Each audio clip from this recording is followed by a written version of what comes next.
Well, I do. I think we have to distinguish between how we treat ideas and how we treat people. And what you hear in Dr. Carson's remarks is a kind of Christian demagoguery coming into the conversation. Frankly, he's not a very thoughtful person. I mean, here's a surgeon who doesn't believe in evolution. I mean, if ever you needed proof that you could be a surgeon without being a scientist, you have it in the person of Dr. Carson. So I don't expect him to have thought deeply about how Islam may be, as a set of doctrines and ideas, may be incompatible with the Constitution or any other set of ideas. But he is a Bible thumper of sorts who I think rightly fears the demagoguery of his antithesis in the Muslim world. But that doesn't mean, so for instance, I am a very vocal critic of Islam as a set of doctrines and ideas. And Dean, your other guest, has called me a bigot in the past, I think quite unfairly. On Twitter, not in your face. But I will tonight if you like that. Well, okay, no problem doing that. It's even more courageous to do it on Twitter. But let me just spell out, lest he seem to obfuscate the issue here, is that I think there are thousands, no doubt thousands of Muslim Americans who could be great presidents and far better presidents than Ben Carson or Donald Trump. That is not, and there's nothing about criticizing Islam as a set of ideas or worrying about Sharia law that denies that fact. And what's very unhelpful here is in all the other cases where people like Dean and other Muslim apologists find bigotry and racism or pretend to find it where it doesn't exist.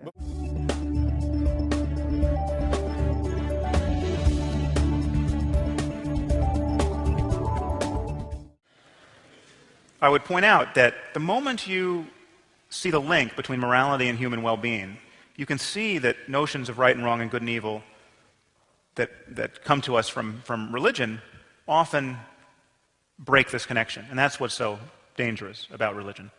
I mean, in the best case, religion gives people bad reasons to be good where good reasons are actually available.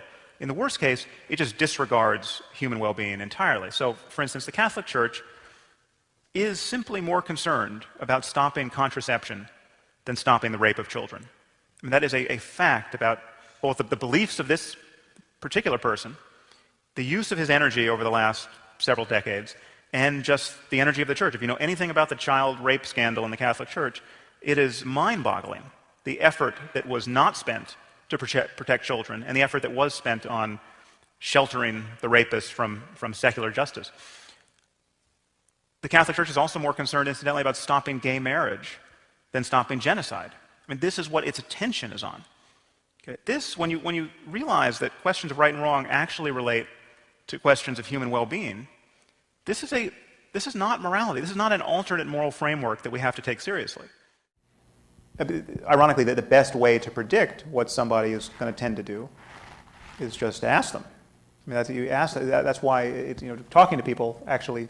It's not that they can't deceive you, or it's not that they can't be self-deceived, but the people who are telling you what they're interested in and what they want to do and what they hope to have happen, and the neo-Nazis who are going to protest, we're going to have their placards and their websites and all of their efforts, they are advertising their conscious states ad nauseum.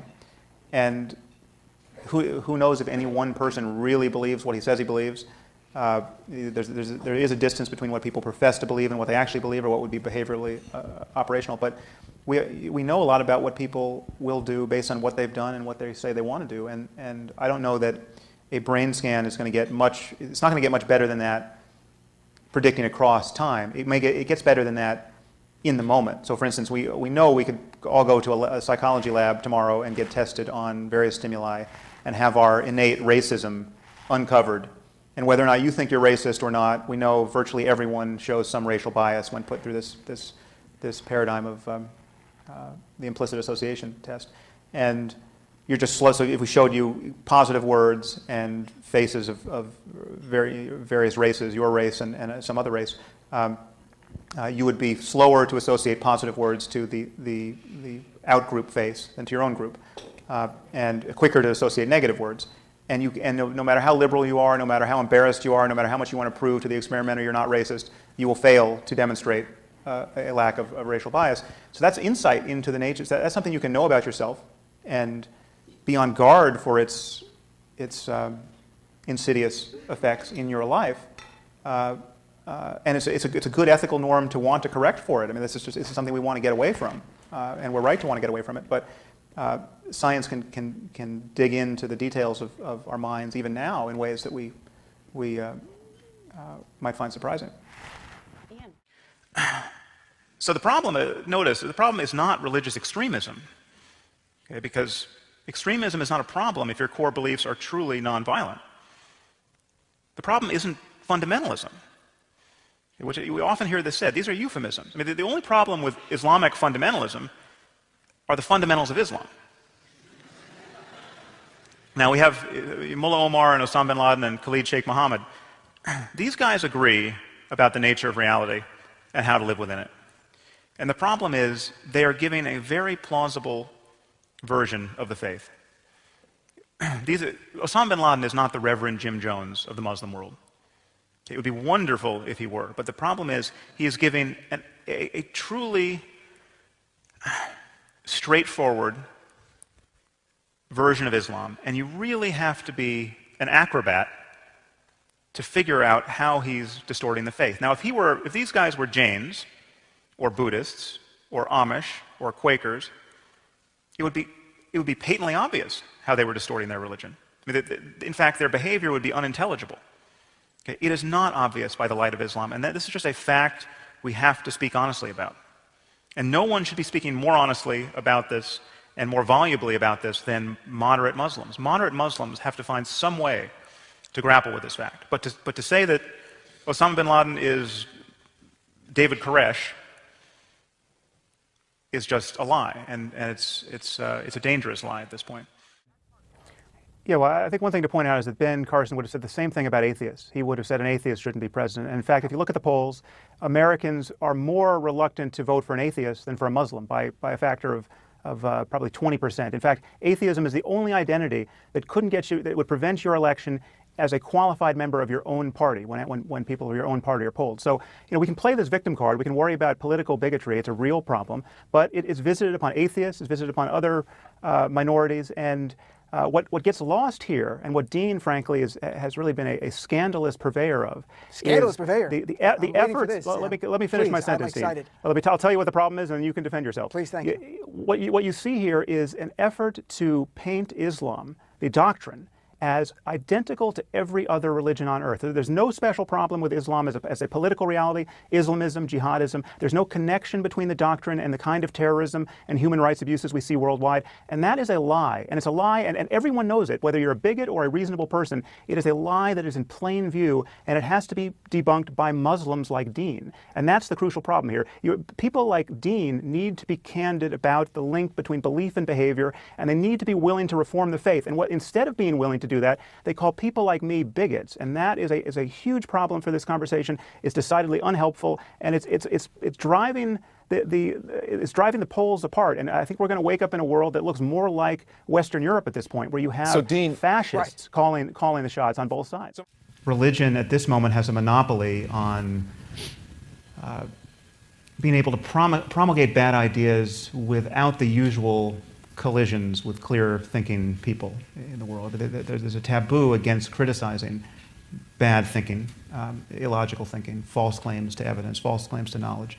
And I think this has just a destabilizing effect on human cooperation in general, because all we have is a choice between conversation and violence when things really matter. And when you're telling me that there's certain things you know to be true, but the way you know them is not based on any kind of publicly available mode of evidence or reasoning.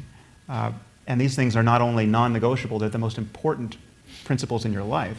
This is intrinsically divisive, and this worries me across the board with all religion, but with certain religions, their commitments don't matter all that much. The fact that Jains won't kill animals and are rather dogmatic vegetarians, that's not a problem for anyone. And we're not going to see Jain terrorists insofar as they are, and this is why fundamentalism is a term of art and a red herring. If the fundamentalism is not a problem if the fundamentals of your religion are totally benign. The crazier you get as a Jain, the less anyone has to worry about you. And that is rather obviously not true of Islam as a religion, nor is it true of many other religions. But Islam has a few variables that we've just touched on briefly that are uniquely problematic.